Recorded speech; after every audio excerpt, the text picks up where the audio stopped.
نبی کریم صلی اللہ تعالیٰ علیہ وسلم کو اللہ تبارک و تعالیٰ نے مبعوث فرمایا وہ عظیم دین دے کر کے جس کے اندر ساری چیزیں موجود ہیں۔ قرآن میں اللہ فرماتا ہے وَلَا رَطَبٍ وَلَا يَابِسٍ إِلَّا فِي كِتَابٍ مُبِينٍ، خشکی کی کوئی چیز یا تری کی کوئی چیز ایسی نہیں ہے جو قرآن میں بیان نہ کی گئی ہو۔ کمپلیٹ دین جس کو کہا جائے وہ صرف اور صرف اسلام ہے، اور قرآن پاک کمپلیٹ کتاب جس کے بارے میں شروعات میں ہی اللہ نے فرمایا ذَلِكَ الْكِتَابُ لَا رَيْبَ فِيهِ، یہ وہ کتاب ہے جس میں شک کی گنجائش ہی نہیں۔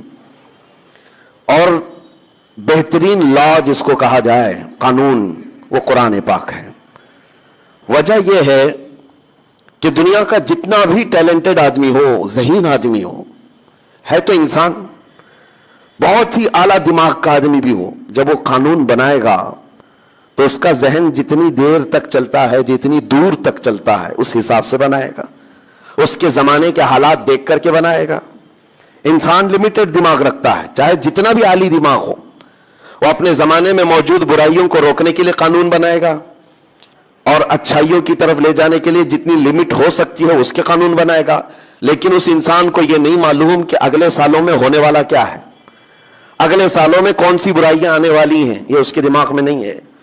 تو دنیا کا کوئی اعلیٰ سے اعلیٰ دماغ رکھنے والا انسان بھی قانون بناتا ہے تو انکمپلیٹ قانون ہوگا۔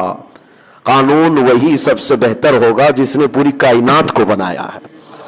اس رحمان کو یہ اچھی خبر ہے کہ کل کیا ہونے والا ہے، قیامت تک کیا ہونا ہے، اور اس کے علاوہ انسان کی باریکیاں، اس کی ضروریات ایسی ہے کہ اس کا بنانے والا ہی بہتر جانتا ہے اس کے لیے کون سی چیز نفع بخش ہے، کون سی چیز نقصان دہ ہے۔ مثال کے طور پر آپ ایسا تو نہیں ہوتا کہ واشنگ مشین خرید رہے ہیں اور پھر اس کے استعمال کرنے کا طریقہ جو ہے آپ جا کر کے موٹر سائیکل کی کمپنی سے پوچھتے ہوں، بائک والی کمپنی سے پوچھتے ہو میری واشنگ مشین چلانے کے گائیڈز آپ دو، رولز آپ دو۔ اس کی فیلڈ الگ ہے، اس کی فیلڈ الگ ہے، اس کا کام الگ ہے، اس کا کام الگ ہے۔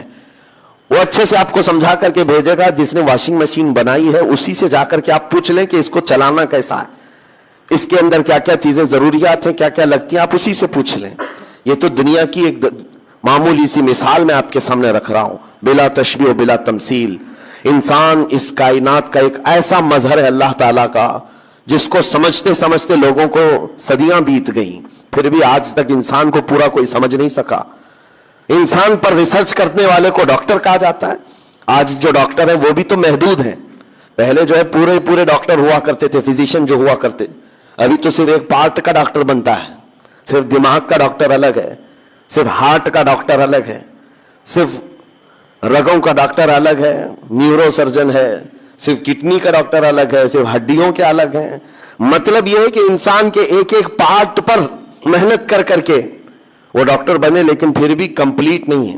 اس کا مطلب یہ ہے کہ انسان کی ضروریات کو ایک آدمی سمجھ نہیں سکتا، اس کے لیے کیا کیا چیزیں ضرورت ہے اور کیا کیا نقصان دہ ہے۔ کئی لوگوں کے دماغ کو ملا کر کے سمجھنا پڑتا ہے انسان کی ایک طبیعت کو۔ اسی لیے میرے عزیزو، انسان کی طبیعت کو سمجھنے کے لیے انسان سے نہیں پوچھا جائے گا بلکہ خالق انسان سے پوچھا جائے گا۔ رب ذوالجلال بہتر جانتا ہے اس کی ضروریات کیا ہیں، یہ کس طرح سے چل سکتا ہے۔ اسی لیے میں نے کہا ہے کہ قرآن پاک ایک کمپلیٹ کتاب ہے اور دین اسلام ایک کمپلیٹ دین ہے، اس لیے کہ یہ اس کا ہے جس نے خود انسان کو پیدا کیا، انسان کو پیدا کیا ہے۔ اور اللہ رب العزت پوری کائنات کی تخلیق اور پورے انسانوں کی تخلیق وہ فرمایا ہے تو بہتر جانتا ہے اس کو کون سی چیز اچھی ہے۔ اب میں آپ کے سامنے رکھتا ہوں قرآن کیا کہتا ہے۔ قرآن سب سے پہلی چیز تو یہ کہتا ہے کہ تم میرے رسول کے پیچھے چلو۔ یہ ایک راستہ بتا دیا گیا کہ اگر تمہیں ڈائریکٹ کوئی چیز نہیں سمجھ میں آ رہی ہے تو رسول کو کیوں بھیجا گیا ہے کہ ان کا اٹھنا بیٹھنا چلنا پھرنا، ان کے بات کرنا، ان کے تمام اخلاق و کردار کو دیکھو اور اس راستے پر چل پڑو۔ یہ آسان ہے، یہ آسان ہے، ان کے پیچھے چلو، اور ان سے منہ پھیرو گے تو بڑے نقصان اٹھاؤ گے، بڑے نقصان اٹھاؤ گے۔